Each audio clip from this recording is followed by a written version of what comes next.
Good afternoon, everyone. We welcome you in today's persecution report titled Bangladesh Election Under Scrutiny, Power, Legitimacy, and Global Stakes. Today's discussion focuses on a question that goes beyond a single election and that reaches core into Bangladesh's political future, its legitimacy, and its democratic credibility. Now, election is presented to us as an ultimate evidence of democracy, but historically in Bangladesh and globally, we have witnessed to have fruitful democracy. We need political pluralism, we need meaningful participation, and also the neutrality of institution and public consent. And in absence of this element, that can make an election not a democratic process, but merely a procedural excuse. So, Bangladesh election February 2026 arises all these questions that I've been talking about since the beginning. So in today's discussion, we will talk about if that election lacking, surely it is, but if that election is lacking of political pluralism, if this election is taking us somewhere where the Bangladesh can be in a right pathway of democracy, or it is going to take us somewhere dark where there will be severe consequence. So I am very honored to introduce our panel today. So we have Barrister Tapas K. Baul. He is a former prosecutor of ICTBD and senior associate of South Asian Democratic Forum. We also have Dr. Raihan Jamil. He is from Center for Bangladesh Genocide Research, and of course, we have our very own Anwar Shadat Jihan, who is a columnist and an aerospace engineer by profession. So, viewers, we will talk about election 2026. The discussion will be uncomfortable. We will find out how not only the election is being scrutinized locally, but also the election and referendum, how we are seeing it in local and global perspective. So, Jihan, I am going to you first. Would you mind going through about the election and the referendum taking place? What is happening as a pre-election situation in Bangladesh, and how the state is treating the political parties, if it is treating all of the political parties equally? Jihan, to you. Thank you, Ms. Meher, for connecting today. At a time of extreme political uncertainty and instability, Bangladesh is fast approaching towards an election, or shall we even call it an election? For an election to be considered credible, it must follow certain criteria. For example, for an election to be considered credible, there must be genuine political pluralism, meaning all political parties must be allowed to participate freely and fairly. Voters belonging to all sorts of beliefs and supporter structures must be allowed to participate freely and without being exposed to fear. There must be a neutral caretaker authority overseeing the election. And most importantly, the election must be free from internal manipulation and external pressure. However, as you will see in the following slides, right after the Yunus government took over, from launching a blatant attack on political pluralism to colliding with the foreign perpetrators, Mr. Yunus is doing it all to stage a drama. It all started with banning the activities of the largest political party of Bangladesh, Bangladesh Awami League. That commands solid 40% supporter base, along with 20% swing votes, meaning 60% of the voters. Then this government removed Awami League from the ballot, and thus attacking directly the political pluralism as we know it. Now, when there is no political pluralism, the election no longer remains an election. it becomes a scam, it becomes a selection.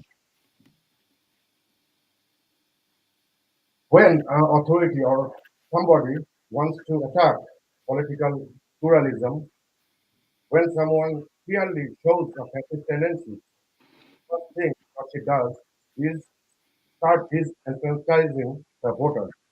And that's what Mr. Yunus did. During the last 18 months, tens of thousands of Awami League activists have been imprisoned on fabricated false charges. And when they were not arrested or imprisoned, they faced violent mobs. Nowadays, mobs can form anywhere, anytime, and the life of a Awami League supporter seems to carry very, very little value in today's Bangladesh. We have seen the tragic fate of our student political leader Saddam's wife and child, who took their own lives. What does that mean, my dear friends? Mr. Yunus is not only disenfranchising the voters, he is creating an environment where the voters will take their own lives. Yunus does not have to take it. He just created the environment where the voters will take their own lives. And in such environment, it cannot be an election. Then we are seeing some shocking trends. What is most stunning to us is that the Western countries, the so-called promoter of democracies, are seemingly showing high interest in the extremist factions of Bangladesh. We have all recently seen the Washington Post report, and we have all heard the leaked audio call of a United States diplomat openly romanticizing the idea of friendship with the extremist parties. What we and the other political analysts believe is that these Western countries are very effectively creating and staging the stage for these extremist parties to come to power. And thus, it is a predetermined outcome that we are seeing.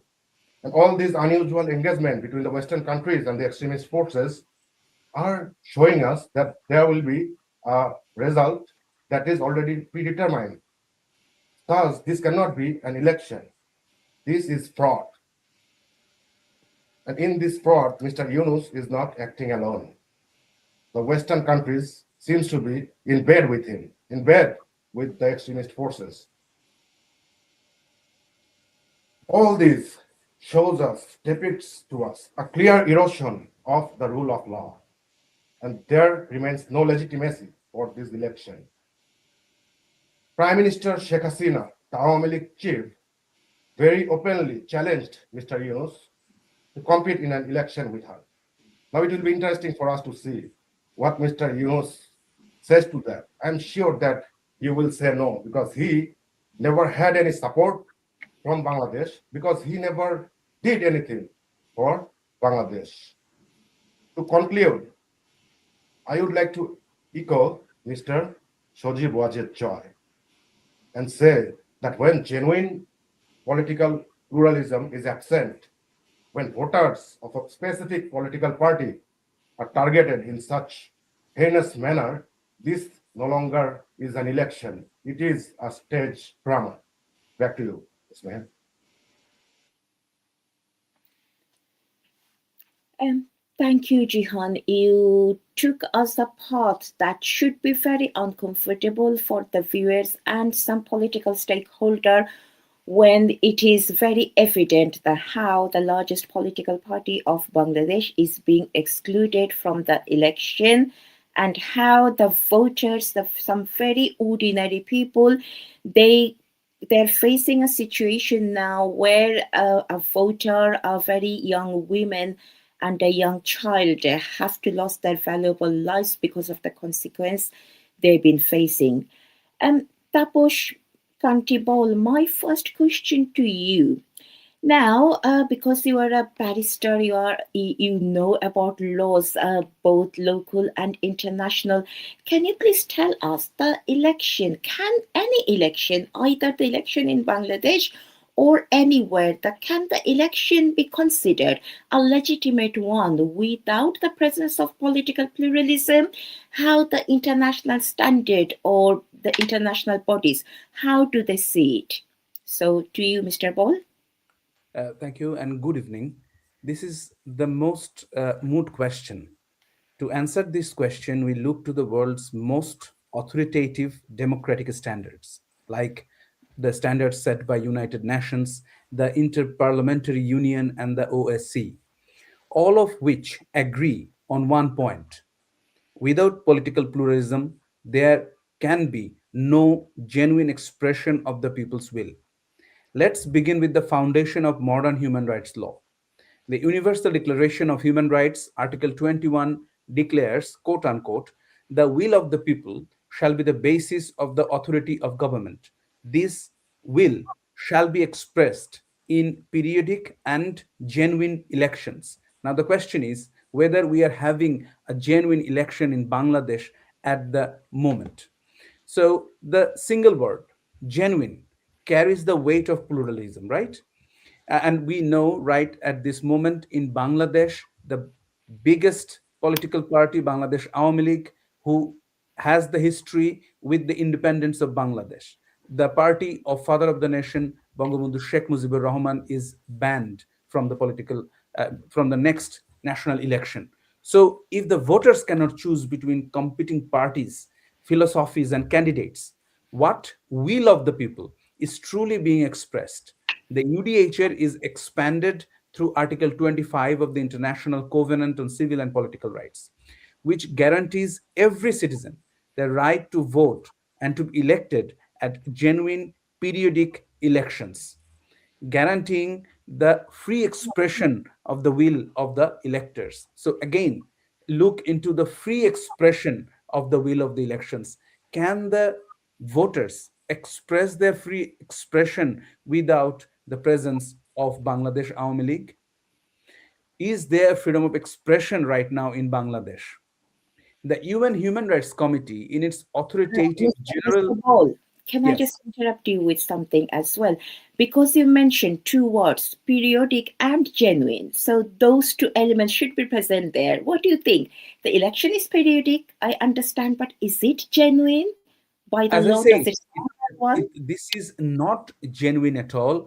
And also, this is not periodic because we know that just in the January of 2024, we had the national election. Very One good. election should have been, next election should have been conducted in 2029, but we are seeing an election in 2026. That also without the presence of Bangladesh only. That's why I'm saying that the general comment of 25 of the UN makes clear that what that free expression of will requires, right? Without free expression of will, it can be neither genuine nor periodic.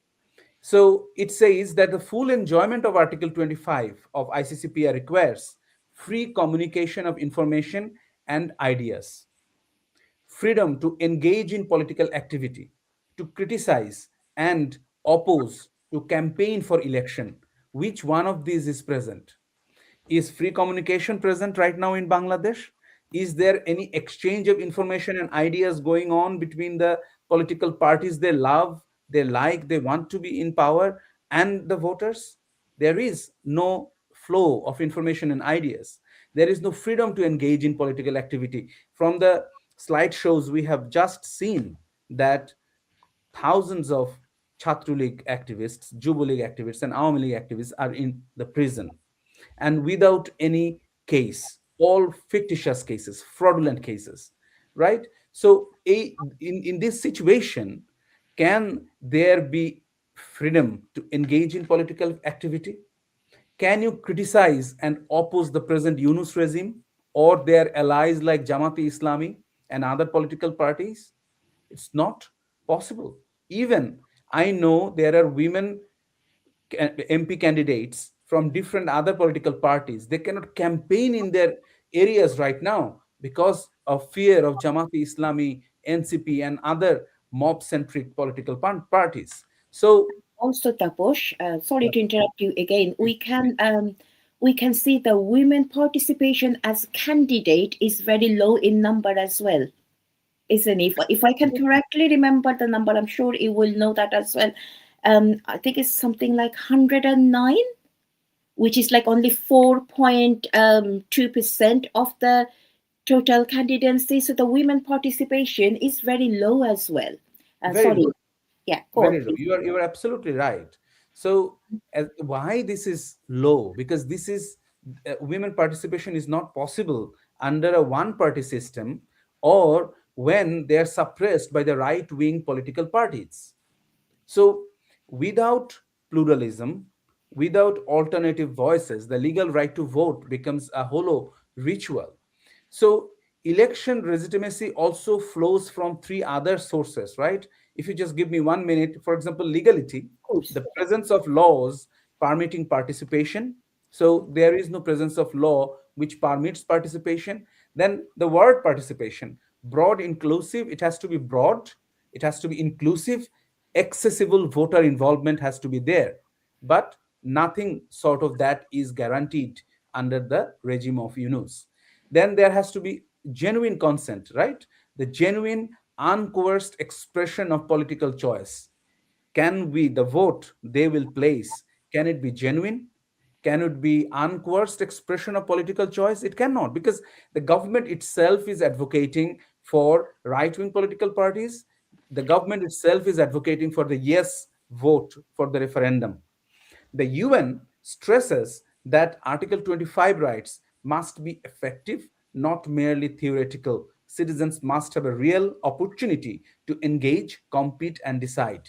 So, legitimacy is not about turnout numbers or well printed ballots. It is about whether people actually had a choice. Finally, I will just mention the OSCE principles, the political pluralism as a defining standard.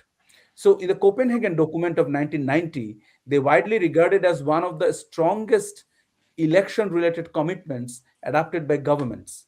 It plainly states that pluralistic democracy and the rule of law are essential. States welcome the commitment to the ideals of democracy and political pluralism. So, if we evaluate the situation of Bangladesh right now, do we see a pluralistic democracy? No. Is there rule of law present in Bangladesh? No. So, just if you evaluate the situation of minorities in Bangladesh, you will understand that there is no rule of law. If you analyze the situation of journalists in Bangladesh, you will understand there is no rule of law in Bangladesh. So, uh, the situation is not in favor of a free, fair, and inclusive election. And the election that we are seeing is a staged drama. It does not fulfill or even qualify to fulfill the international standards. Thank you very much, Tapush, for taking us in the pathway of law. And also, just to add on, Mr. Baul said, it is not only depriving the voters to have the political party of their choice, it is also depriving the candidate who, by the international standard, have right to seek office with their political party of their choice. So their rights are being deprived as well. Now, I will go to Dr. Raihan Jamil. Mr. Ball mentioned about a referendum, and it is quite interesting to see a referendum is taking place in the same day with the national election. Now, my question to you is, what strategic function does the referendum serve within the current political architecture? Is it there to make sure the democracy, rule of law, or people's choice, people's participation, to make sure they're ensured, or it is something to consolidate power? What do you think, Dr. Raihan Jamil? Thank you, Ms. Meher, for giving me the floor. I'd like to first welcome all of our audiences in Bangladesh and abroad. Assalamu alaikum. May peace be upon to all of you. Let us start with honesty. This referendum is not about people's choice. Let us not make any mistake about it. It is about Mr. Yunus's asking for approval after the takeover, not before it. So there's a huge problem right at the beginning. Here is a simple everyday example. If someone breaks into your house, replaces all of your family photos, break down your walls, rearranges the furniture, and then politely asks, "Do you approve of my renovation?" That question is not democratic. It is insulting. That is exactly what this referendum is. Mr. Yunus did not come through elections. We have to keep that in mind. His loudest supporters are the war criminals Jamaate Islami, Islami Chhatra Shibir, and the conveniently rebranded National Citizens Party or NCP. These are forces that have failed in 1971. They have also failed in all the ballot boxes in our history. And they have suddenly rediscovered democracy after the July terrorism cleared the competition for them. So, strategically, this referendum does three things. First, it launders illegitimacy. It launders illegitimacy. It turns an unelected arrangement into a photo op with democracy. So basically, it's nothing but a photo op with democracy. There's nothing democratic about it. Second, it blocks accountability. Once you say the people voted yes, every question about repression, extortion, exclusion, or the mob rule is dismissed as anti democratic, right? You have voted for yes, so everything else you say, you are being anti democratic. Third and finally, this referendum cuts Bangladesh off from our history, our 1971, replacing it with July opportunism and seminar politics. This, Ms. Meher, is not reform. This is a political dry cleaning. Overall, I must say, this referendum is not a vote, it is a receipt for stolen power. Thank you, Dr. Raihan Jamil. Mr. Jihan, I'm going to go to you in a minute, but just to let the viewers know, the referendum taking place in the same day, 12th of February 2026, the referendum will be based on something called July Sanad. It is 84 proposal, and those proposals are based on reforming the constitution and reforming the parliament that we have in Bangladesh, and the voters will have four questions in front of them, and the voters have to say yes or no for all four. So there is no way to say, I want this thing to be done, but I do not want the other proposal that you are proposing.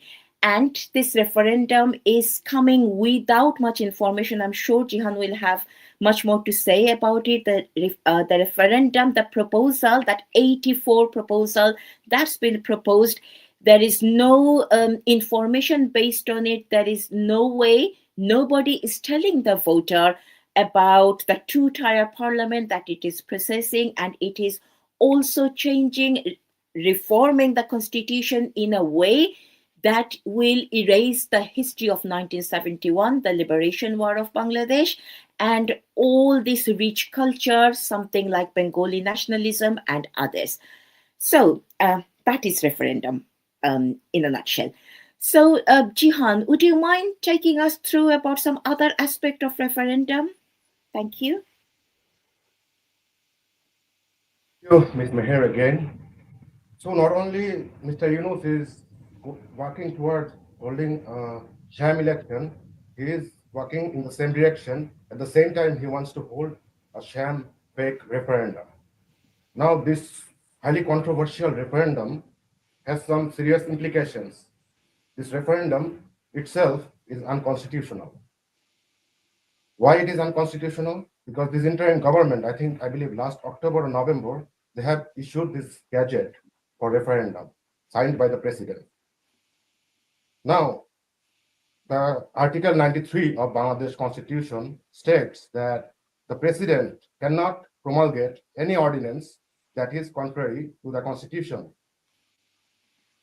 This gadget contains provisions that are directly contrary to our Bangladeshi Constitution. The July Charter that Ms. Meher, you said, contains 84 provisions. These provisions are contrary to the Constitution. So, according to Article 93 of Bangladesh's Constitution, this referendum is unconstitutional because it talks about a bicameral parliament system, right? Upper parliament consisted of 100 persons and a lower house. Now, if we look at other countries around the world, we will see a similar example in Belgium. Belgium went to a bicameral system.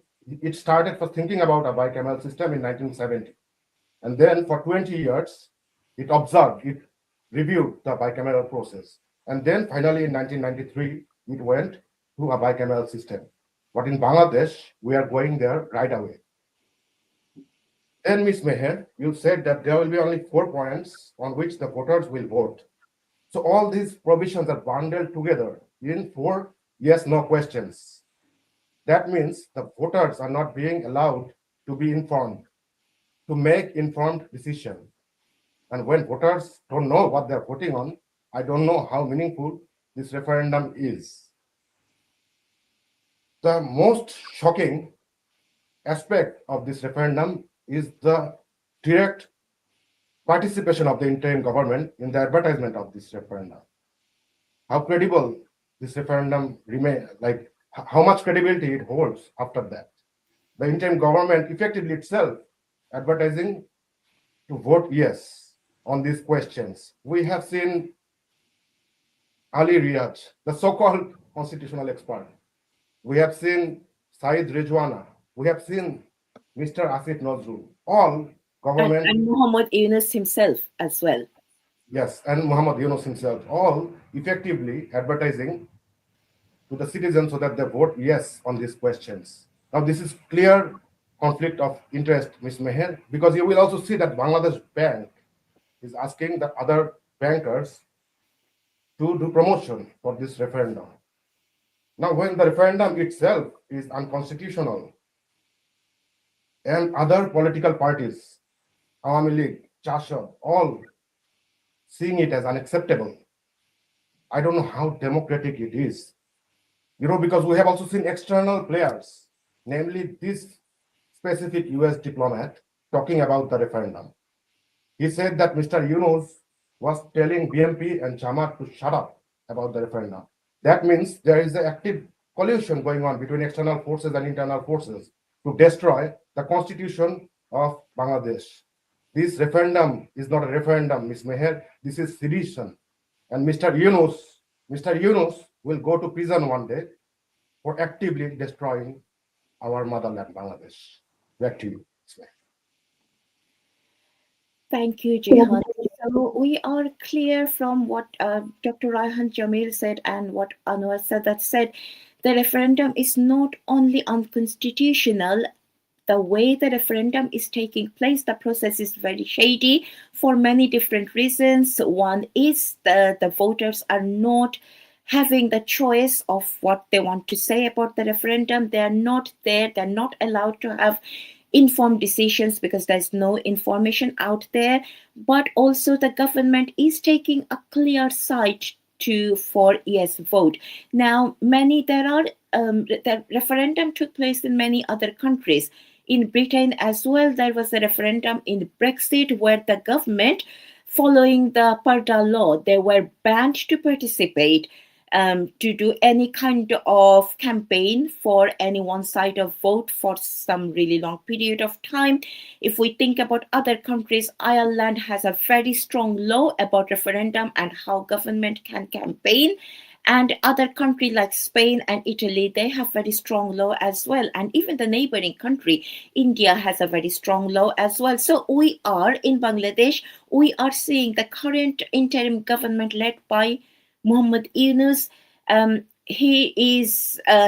and his government is completely working on conflict of interest, clearly pursuing the voters to vote for yes, which gone against any sort of national and international law. So this is referendum to you. Now, Mr. Baul, I'm coming back to you. I want to ask you some very specific figures. Yes, we want to know about other international figures as well, but I want to ask you about the EU and US, how they have responded to the election in Bangladesh and the referendum, and also their response to the election in Bangladesh. Does it align with their own democratic benchmark, or are they giving us a new idea of democracy? To you, First of Mr. all, Ball. I will start with European Union team. You know that on 11th of January they landed in Bangladesh and they did a big, press conference. And this is for the first time after 2008. More than 200 election observers will be observing the election all over Bangladesh. That is the idea. However, the main controversy is that during that press conference, their the head of that election observation team, he said that this election is inclusive because if it ensures the participation of all class of people, all gender, uh, and then minorities. If all of them participate, then it will be inclusive. But if we look into the mandate of European Union, I just in my previous answer, I was reading through the Copenhagen Declaration of 1990, which specifically defines that what is actually inclusive, right? Inclusive not only means the participation of people from all clan, all class, and every sex and religion. It also means the participation of all political parties, because when the voters go to the election to put their vote, if they don't find in the ballot that particular political party which reflects his own ideology, who he believes that the political party can perform according to his wishes, if that political party is absent by an executive order of the government, then definitely that election is not inclusive. So what I'm going to say that this European election observer team is actually following their protocol of that we call deep state, right? Why I'm saying that? Just right now, the talk of the town is a audio clip of an US diplomat. And if we listen to that audio clip, what do we Uh, see? We see, sorry, sorry, Taposh. Can yes, before you go to that very interesting audio clip, can I just also remind the viewers as well the EU delegation team that Mr. Baul is talking about? All the not all, but many of the EU state person in previous election they complained about political pluralism and how political pluralism was not present in those elections, but they changed their own definition of democracy when it came to the 2026 election. It is a quite double standard, isn't it, Mr. Ball? absolutely. And why I'm answering that, why this double standard? The double standard is or hypocritic reply because of that audio clip.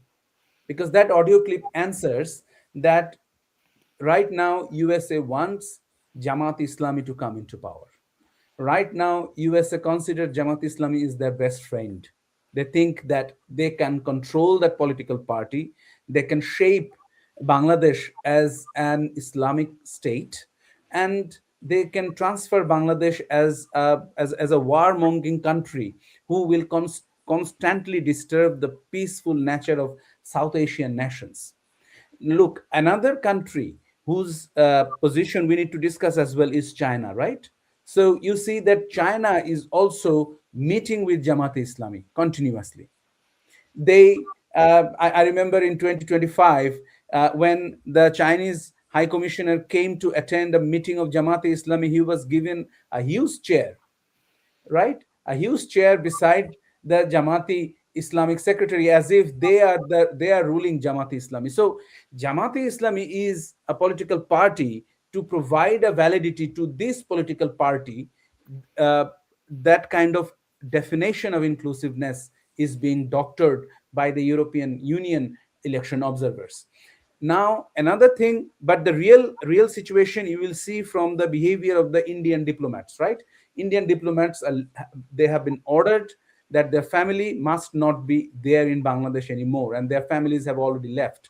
Today, even I read on the newspaper on Prothom Alo that even Indian staffs of different private companies, they are also leaving Bangladesh right now ahead of election, considering the situation or the backlash or the discriminatory behavior or the mob attack they might face. So this is the position now.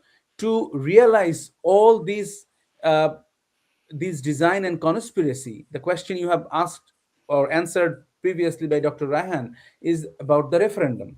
Now, what is referendum in the context of Bangladesh? In the context of Bangladesh, referendum means that you will just provide yes or no to a couple of 5 bullet points. But what is behind these 5 bullet points? This is not spelled out. First of all, whether this referendum is constitutional or not. The question answer is it is not constitutional. We know that through the last amendment, on I think the 13th amendment, it was repealed. There is no question of referendum anymore in the context of Bangladesh politics. People are saying that okay, probably the Supreme Court of Bangladesh will come up with certain judgments which will provide validity to referendum. Then in reply to that, I have to say that, excuse me, that Article 142, when it is removed, and in the present construction of Article 142 of the Constitution of Bangladesh, referendum cannot return through a judgment of the Supreme Court of Bangladesh. It has to be returned through a proper debate of all political parties in the national parliament. Otherwise, you cannot just reintroduce it in the constitution when you do not have that mandate. You do not have a parliament. You did not came into the power through the election, right? You don't have the mandate. Also, Taposh, because the current government is saying the referendum is valid with the presidential order, but I'm not a law person, so you will know better than me. As long as I can remember, the presidential order can only be valid if it's aligned with the constitution. So if they're claiming, yeah. Not only that, alignment with constitution is the first requirement, because, for example, if tomorrow president orders that I am a woman from tomorrow, okay, will that be valid? It cannot be valid, because not only constitution, you cannot go against the law of the nature, right?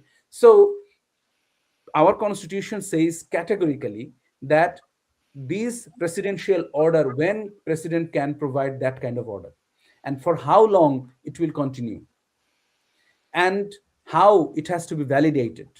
So these 3 questions are not answered properly, and we clearly know that the timeline for the validation of a presidential order or ordinance has long passed. You cannot just now say that these are valid any longer.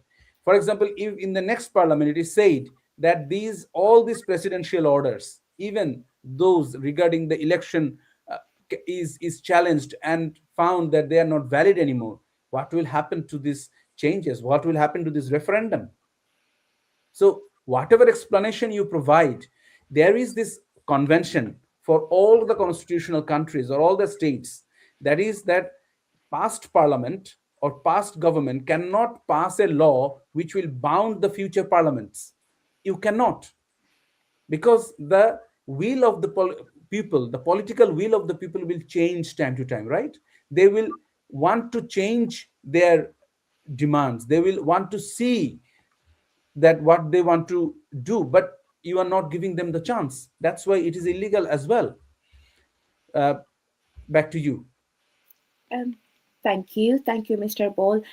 Before I go to Dr. Raihan Jamil, can I just quickly share something else as well?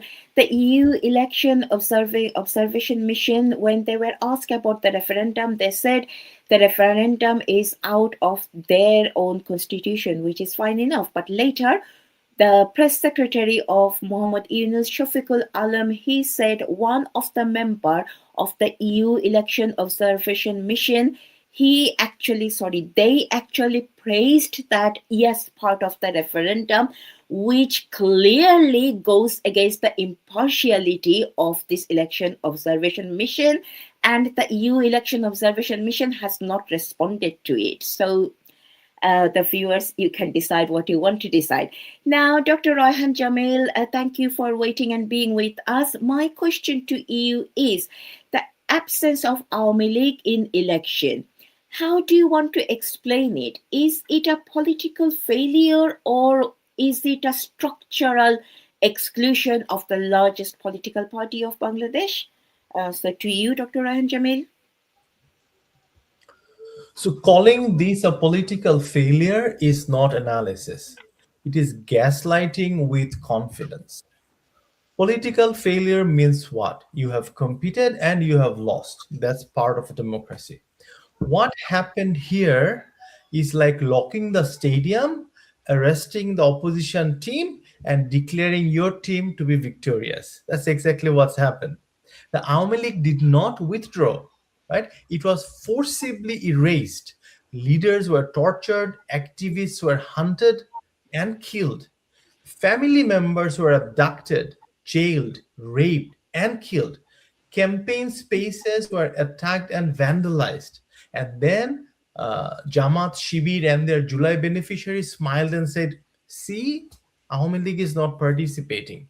Right? This is like burning someone's house and criticizing them for not hosting guests. As an academic, let me give you another example. If a school bans a student from entering the exam hall, locks the door, or beats him up, and then the school declares the student has failed because he or she did not sit for the exam, everyone would understand the level, the magnitude of fraud that is. So now the question then becomes, why was Awami League excluded? Awami League was excluded because Mr. Yunus, Jamaat, and Shibir, and other war criminal supporters like them, know one thing very well. They can never defeat the Party of Liberation War in a free and fair election. They failed in 1971. At that point, they ran with their tails between their legs. They have always failed when voters had a real choice. People of Bangladesh, Ms. Meher, do not like liars and munafiks like the Jamatis.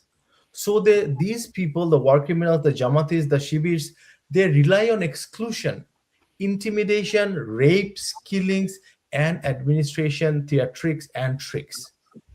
And Removing fraud. Sorry to interrupt. They also resort to fraud. definitely, right? Regarding Jamaat, we have to say just one thing: look into their history. They committed genocide in 1971. They committed crimes against humanity. They allied with the killing force of Pakistan, right? And not only that, look into the history after the independence. We always the time know that they are the one who cuts veins, who threw students from the rooftops, right? So these things, the voters must consider these things.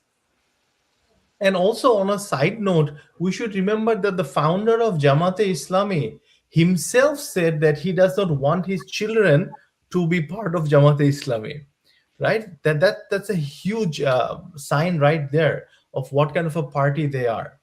So, removing the Awami League is not neutral governance; it is historical revenge. Think about it. Is historical revenge on part of this anti-freedom activists of 1971, the collaborators, the Rajakars. It is an attempt to run elections where the Rajakars and war criminals supervise and the liberators are told to stay home. That is not democracy. That is fear dressed up as procedure. So, what is the bottom line here? You could not defeat Prime Minister Sheikh Hasina or the Awami League, so you hid from them. Back to you. Um, Thank you, Dr. Raihan Jamil. And also, it is a quite shocking way. It's a quite shocking thing because by International Parliamentary Union, their election guideline, it clearly states that if any political party is not allowed to participate in election, there must be a legal process where they can legally appeal against that decision. But we can see for Bangladesh Awami League, it did not happen. There was no legal procedure was followed when they banned Awami League's political activity. We have seen one fine morning there were some July thugs. They went outside of the office and they demanded the ban of Awami League, and without following any legal procedure, without following any legal appeal from Awami League, they were banned from participating in elections. So it is quite outrageous as well. So I'm going to Mr. Tapas K Baul again. I know different international bodies and locally as well. We talk about the pre-election situation. If the pre-election law and order, does it suggest if we are ready for an election to take place or not? So do you think the pre-election situation in Bangladesh, does it have the capacity to hold a legitimate election? What do you think? Absolutely not. In my first answer, I said that in bullet points that there has to be freedom of expression, there has to be freedom of association, protection for the vulnerable groups like minorities and women and children, and then there has to be a right to choose, right? These are the four criterias, main criterias. So are there, and then other criterias are rule of law and the right to life as well. So whether these criterias are fulfilled or whether Yunus government is capable to fulfill these criterias. First of all, we know that there is no freedom of expression right now in Bangladesh. You cannot just say that, okay, you can talk ill about Dr. Yunus, you can say rubbish about Professor Asif Nazrul, but whether that is qualitative freedom of expression. What is qualitative freedom of expression? That when you can criticize and then there will no action will be taken, but can you criticize and guarantee that mob will not attack your house? Can you guarantee that police will not come to your house and arrest you? You cannot. So the amount of journalists are arrested and are denied bail is unimaginable in the history of Bangladesh. The government has taken some preemptive decisions to arrest these people, including Shahriar Kabir, Chinmoy Prabhu, because they were afraid of these people. Because if they are out and they continue their critical voice, dissenting statements, then people will lose their faith, which eventually people have, but they would have lost their faith back in November 2024. But already people have lost their faith into them, into this current government. Now coming back to freedom of association, there you can, like, do you hear the voice of Bangladesh Jatiyo Party who are contesting in the election? You don't. uh, just today, before joining this talk show, I was watching this. One candidate was showing that how the city corporation is putting yes vote posters in on top of his posters to hide from the people that you are competing. People don't know that you are competing. The government mechanism is introduced in that way right now. So there is, apart from, even if you put Awami League out of the scenario, no other political party has any voice. What about Bangladesh Communist Party? Are they contesting in this election? What about their voice? There is no voice. They know that in fear, out of fear, they do not say anything, but out of fear, they cannot participate So, Mr. in Ball, if I can this. quickly add a little bit to what you are just saying, Right. it goes in sync with what you just said. Not only that, we're not seeing our candidates promoting themselves or their parties. What we're saying is everyone is about this Gonovote or referendum. as about say yes to it. Otherwise, you are an autocrat, you are a fascist, all of that. It is Absolutely. obvious that the agenda is not actually the election itself. The agenda is overwhelmingly about casting yes vote for the referendum. Because, like Ms. Meher was sharing in the initial foundation of our episode, making this yes vote stick would open up so many avenues for dirty politics for these war criminals and Mr. Yunus. Absolutely. And I will just come to the last bit of rule of law. Right now, thousands and hundreds of activists and supporters of Awami League and human rights activists, journalists are in prison. If you go in front of a court asking for bail, you are denied outright.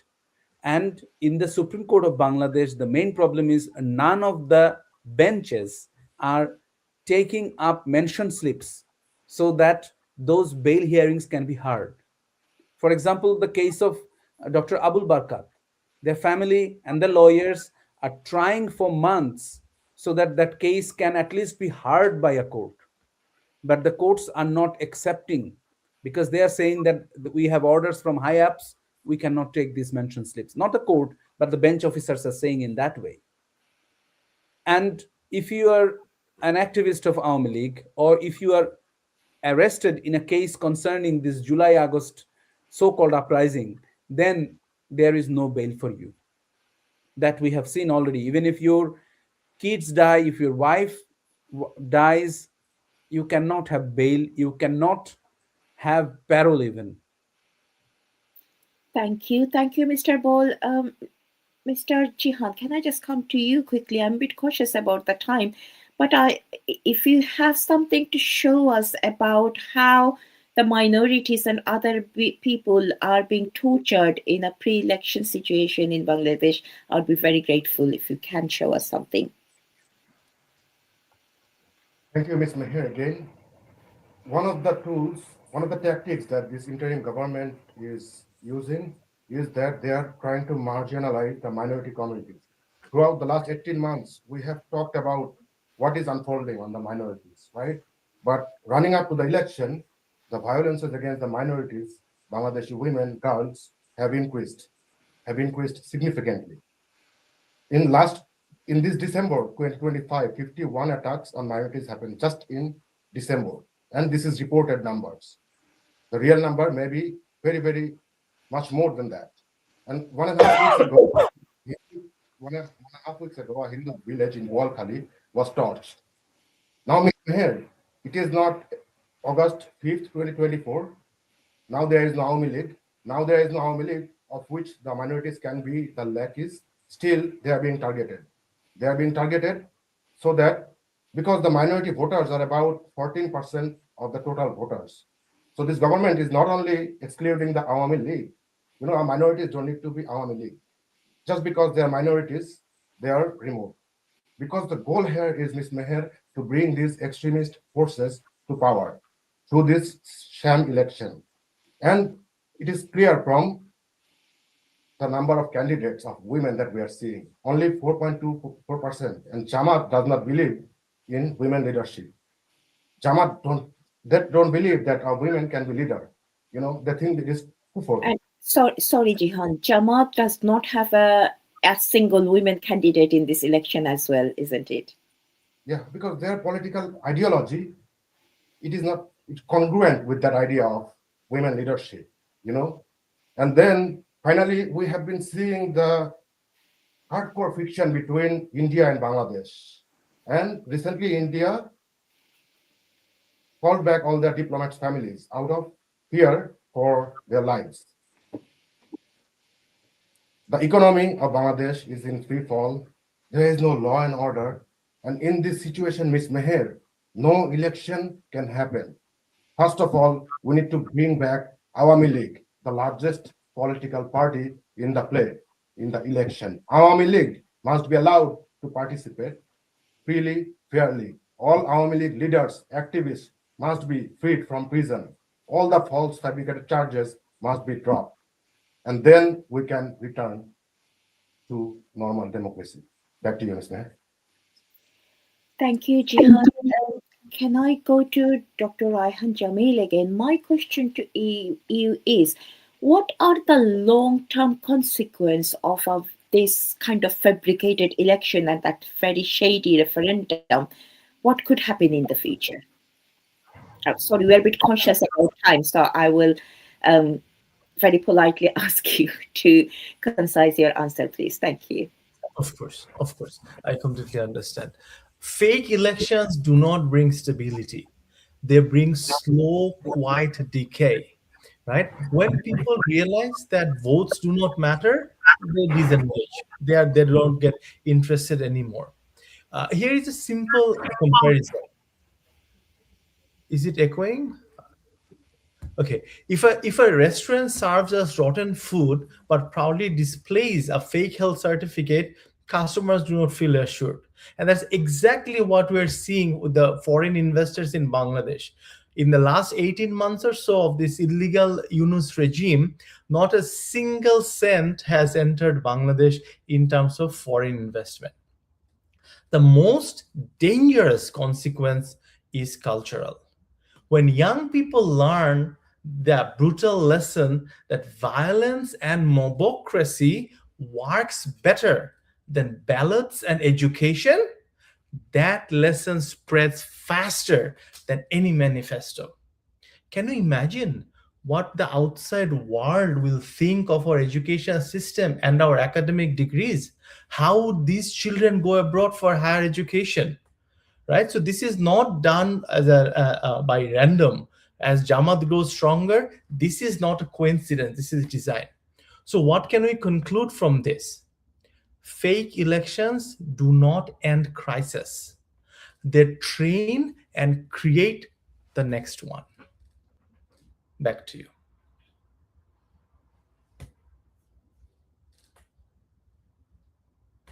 You're on mute. Thank you. Sorry about that. Uh, Tapas K, I'm coming to you. You have touched upon law very well, local and international. So I have a question to ask you. What do you think? To what extent do Bangladesh institutions such as judiciary, law enforcement, the election administration, are they being independent? And if they're not, how does it affect political accountability? If I can have a short answer from you as well, please. Thank you. I explained earlier that there is no independent judiciary right at this moment.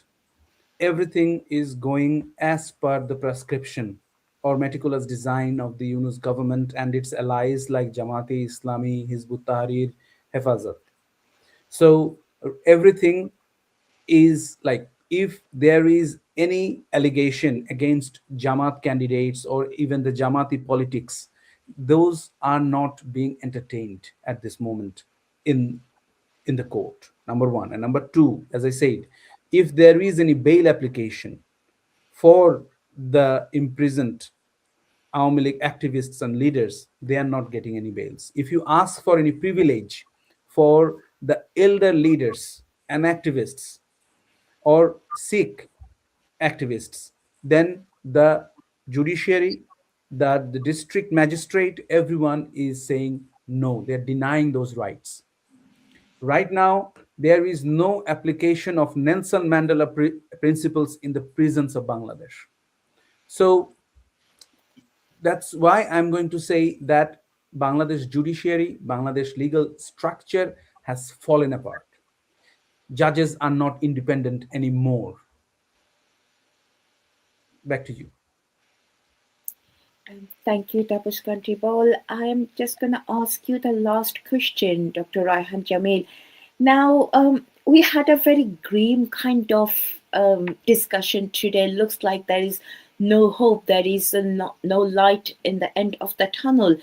But we want to see something better, we want to be hopeful. So what do you think, what realistic pathway exists for restoring political credibility and democracy in Bangladesh? So you have 1 minute, if you can just tell us what we can do as a country.